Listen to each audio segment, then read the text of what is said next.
आग नहीं लगाई ना तो डिसलाइक मार के चैनल को छोड़ देना, पर अगर आग लगी ना तो चैनल को सब्सक्राइब करके ही जाना। So let's start the video. एक बंदे को उसकी कंपनी बेचने के बाद 1000 करोड़ मिला था।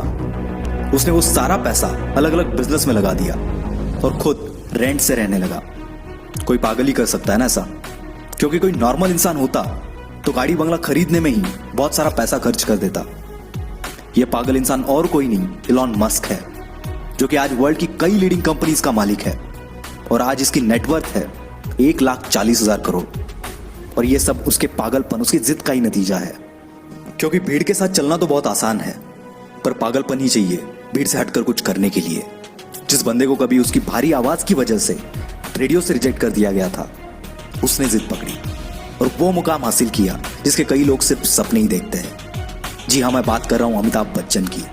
उनकी पहली सुपरहिट मूवी जंजीर आने से पहले उनकी 17 मूवीज फ्लॉप हो चुकी थी, फिर भी उन्होंने अपनी जिद नहीं छोड़ी और आखिरकार कामयाबी को भी उनके जिद के आगे झुकना पड़ा। विराट कोहली का भी एक ऐसा ही किस्सा है, जो कि क्रिकेट के लिए उसका पागलपन, उसकी जिद को बयां करता है। 2006 की बात है। विराट कर्नाटका में रणजी खेल रहा था और पहले दिन 40 रन बनाकर वो नॉट आउट रहा। शाम को उनके घर से खबर आई कि उसके पापा की डेथ हो गई है। सबने एक्सपेक्ट किया कि विराट तुरंत घर के लिए निकलेगा। कोच ने तो यहां तक डिसाइड कर लिया था कि उसकी जगह पर और कौन खेलेगा, पर दूसरे दिन विराट बल्ला लेके स्पीच पे खड़ा था और इस हालात में उसने सेंचुरी लगाई और अपनी टीम को जिताकर ही वो अंतिम संस्कार के लिए निकल गया। इसे पागलपन नहीं तो और क्या कहेंगे। लाखों में किसी एक के पास ही ऐसी जिद, ऐसा पागलपन होता है और वही कुछ हटके कर जाता है। दिन का 15-15 घंटा काम करने के लिए सिर्फ एनर्जी नहीं, बल्कि उस काम को करने के लिए वो जिद, वो पागलपन होना चाहिए। क्योंकि ऐसे जिद्दी, ऐसे पागल लोग परसेंटेज में नहीं, नंबर्स में होते हैं। ऐसी एक जिद और पागलपन से भरी हुई कहानी है दशरथ मांझी की, जो कि अपनी पत्नी को टाइम पर हॉस्पिटल ना पहुंचा पाए, क्योंकि उनके गांव से हॉस्पिटल के पीछे एक बहुत बड़ा पहाड़ था और उसी वजह से उनकी पत्नी का देहांत हो गया। बंदे को गुस्सा आ गया और इसी गुस्से को उसने अपनी जिद में बदल दिया और इस बंदे ने केवल छेनी हथौड़े से 22 साल में 55 किलोमीटर का पहाड़ तोड़ दिया। ये पागलपन नहीं तो क्या है। ऐसी जिद तब पैदा होती है जब दिल टूटता है। कुछ लोग तो इसमें बिखर जाते हैं, पर जो इस दर्द को, इस गुस्से को जिद में बदल देता है, उस बंदे को रोकना नामुमकिन है। वो पागलपन ही है जब लोग ट्रिप्स प्लान कर रहे होते हैं और कोई बंदा अपना एम्पायर खड़ा करने के लिए प्लान्स बना रहा होता है।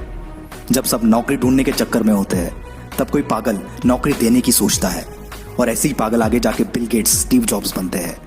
ये पागल सक्सेस के लिए हमेशा भूखे होते हैं, ये कभी सेटिस्फाई नहीं होते। यही पागलपन, यही जिद, ये ना तो इन्हें सोने देती है और ना ही रुकने देती है। एक जिद्दी इंसान कभी भी शांत नहीं बैठेगा, 1000 बार फेल होगा वो, पर उसकी जिद, उसका पागलपन उसे और एक बार ट्राई करने पर मजबूर करेगा। और ये तब तक मजबूर करेगा जब तक सफलता इसके सामने घुटने ना टेक दे। और यही पागल इंसान, यही जिद्दी इंसान इतिहास बना देता है। यकीन नहीं आता तो हिस्ट्री उठाकर देख लो। भला कौन बंदा 1000 बार फेल होने के बाद भी कोशिश करना नहीं छोड़ता? कोई पागल ही ना। और उसी कारण ये पागल जिद्दी इंसान दुनिया को रोशन कर देता है। जी हाँ, मैं बात कर रहा हूं थॉमस अल्वा एडिसन की। 65 साल का एक बंदा जिसे ऑलरेडी 1000 बार रिजेक्ट कर दिया गया था, फिर भी उसने अपनी जिद नहीं छोड़ी और KFC जैसी होटल्स की चैन खड़ी कर दी। जिस बंदे को अंग्रेजों ने उनके होटल में नहीं आने दिया, उस बंदे ने जिद पकड़ी और दुनिया का सबसे बड़ा होटल ताज बना दिया।